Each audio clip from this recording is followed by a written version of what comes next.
आज जैसे ही जयंत ने भगवती श्री जनक नंदिनी सीता जी के वक्षस्थल पर प्रहार किया, रक्त की धार बहने लगी और महाराज जैसे ही रक्त बहने लगा, राघवेंद्र सरकार ने देख लिया।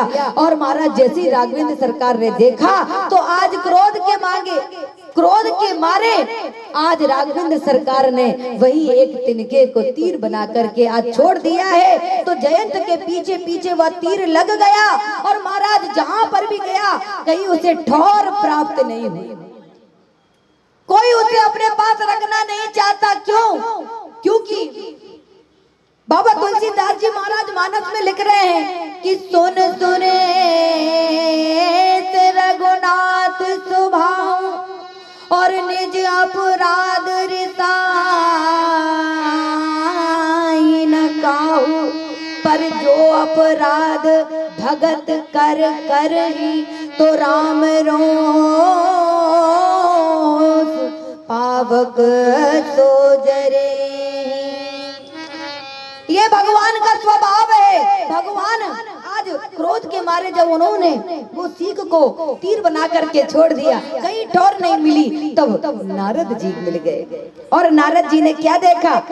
बाबा तुलसीदास जी लिखते हैं, नारद देखा विकल जयंता, नारद देखा विकल जयंता, नारद देखा विकल जयंता, नारद देखा विकल जयंता, नारद देखा विकल जयंता, नारद देखा विकल जयंता, लागी दया को मल चित सुनता, लागी गया कोमल चित सुनता, लागी दया को मल चित सुनता।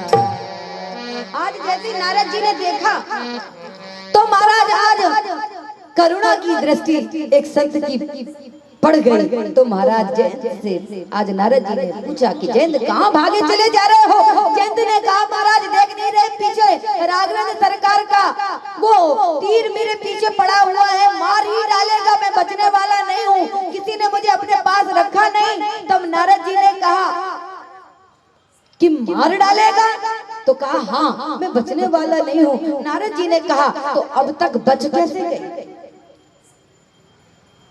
अब तक बच कैसे गए? और यदि अब तक बच गए हो तो इसका मतलब ये है कि प्रभु तुम्हें क्षमा करने के लिए एक और अवसर प्रदान करना चाहते हैं, नहीं तो कब के मर गए।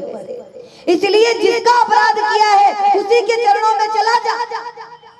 तो आज जयंत लौट करके आया और जैसे ही जयंत लौट करके आया तो उसे प्रणाम करना भी नहीं आया। बड़ी विचित्र बात। जैसे ही लौट करके आया तो राघवेंद्र सरकार को ऐसे दंडवत डंडे की तरह गिर करके प्रणाम करना चाहिए, लेकिन आज जयंत ने प्रणाम किया तो कैसे किया महाराज? वो चित्त गिर गया, चित्त। भगवान राघवेंद्र सरकार की तरफ हो गए चरण और महाराज सर हो गया बिल्कुल पीछे और महाराज चित्त गिर गया। और जैसे ही चित्त गिर गया तो राघवेंद्र सरकार ने अपने मुख को घुमा लिया, मैं इसे क्षमा करने वाला नहीं हूँ। आज जनक नंदिनी श्री सीता जी जो भक्ति का स्वरूप है, जो करुणा की मूर्ति है, आज जनक नंदिनी श्री सीता जी से रहा नहीं गया और जनक नंदिनी श्री सीता जी ने कहा प्रभु इसे क्षमा कर दीजिए, ये आपके चरणों में आ गया। भगवान ने कहा ये चरणों में आया है, देखती नहीं कैसा पड़ा हुआ है, चित्त पड़ा है चित्त, इसे मैं क्षमा नहीं करूंगी, इसे प्रणाम करना भी नहीं आता। क्यों नहीं आता? क्योंकि इसने अपने जीवन में गुरु नहीं बनाया और बिना गुरु के बाबा तुलसीदास जी कहते हैं गुरु बिन भवनिधि तरहि न कोई, गुरु बिन भवनिधि तरहि न कोई, गुरु बिन भवनिधि तरहि न कोई, गुरु बिन भवनिधि तरहि न कोई, जो बिरंगी सुंदर सम होई, जो विरंच सुंदर सम होई। तो इसने अपने जीवन में गुरु भी नहीं बनाया और इसको प्रणाम करना भी नहीं आया, मैं क्षमा क्यों करूं? गुरु बिन भवनिधि तरई न कोई, जो बिरंच शंकर सम होई, इसलिए मैं इसलिए मैं इसे क्षमादान नहीं करूंगा।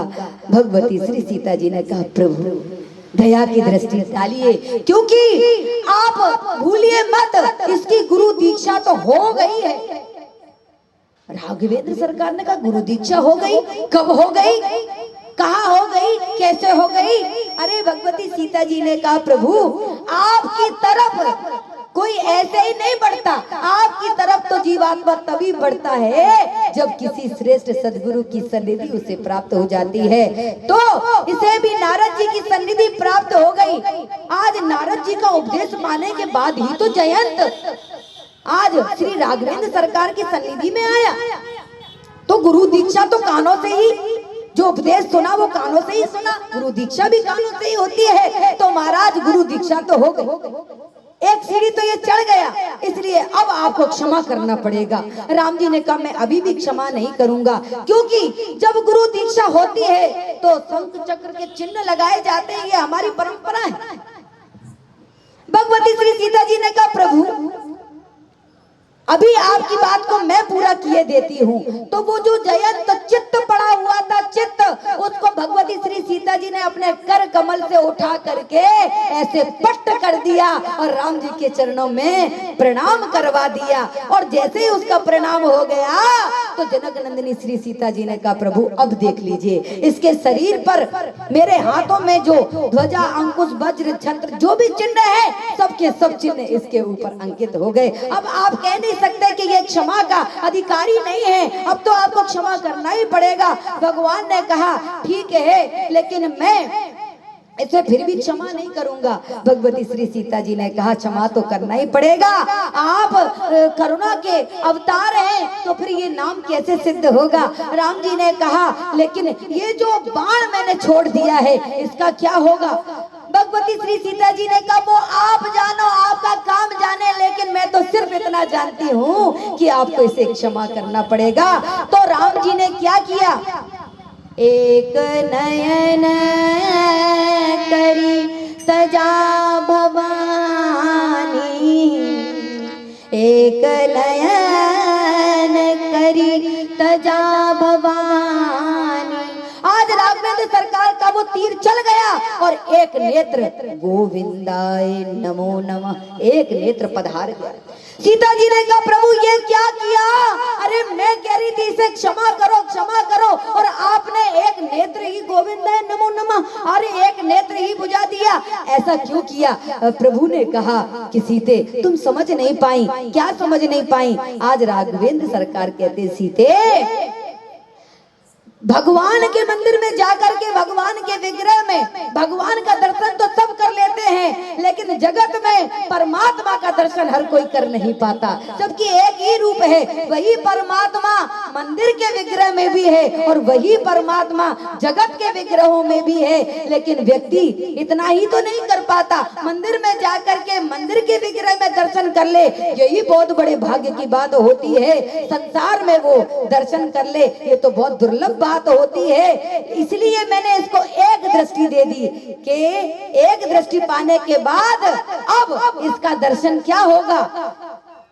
सिया राम मैं सब जग जानी, सिया राम मैं सब जग जानी, सिया राम मैं सब जग जानी, सिया राम मैं सब जग जानी, सिया राम मैं सब जग जानी, सिया राम मैं सब जग जानी, करहु प्रणाम जोरी जुग पानी, करो प्रणाम जोर जोर पानी।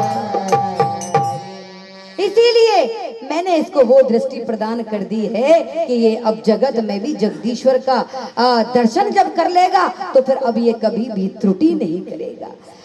तब भी भगवती श्री सीता जी ने कहा प्रभु लेकिन इसकी जो ये काम पधार गई इसका क्या, ये तो विकृति ही हो गया, विकलांग ही हो गया, इसका क्या करा जाए। तो राघवेंद्र सरकार ने कहा चिंता मत करो सीते, क्यों, क्योंकि इसका एक नेत्र जरूर फूट गया, जरूर चला गया, लेकिन ये इसका एक नेत्र फूटा है ये कोई जान ही नहीं सकेगा। ये अपने दूसरे नेत्र को इस प्रकार से घुमा घुमा करके देखेगा, घुमा घुमा करके देखेगा कि कोई कभी जज ही नहीं कर पाएगा कि इसका कौन सा नेत्र फूटा है और कौन सा नेत्र सही है। बोल सियावर रामचंद्र भगवान की जय हो।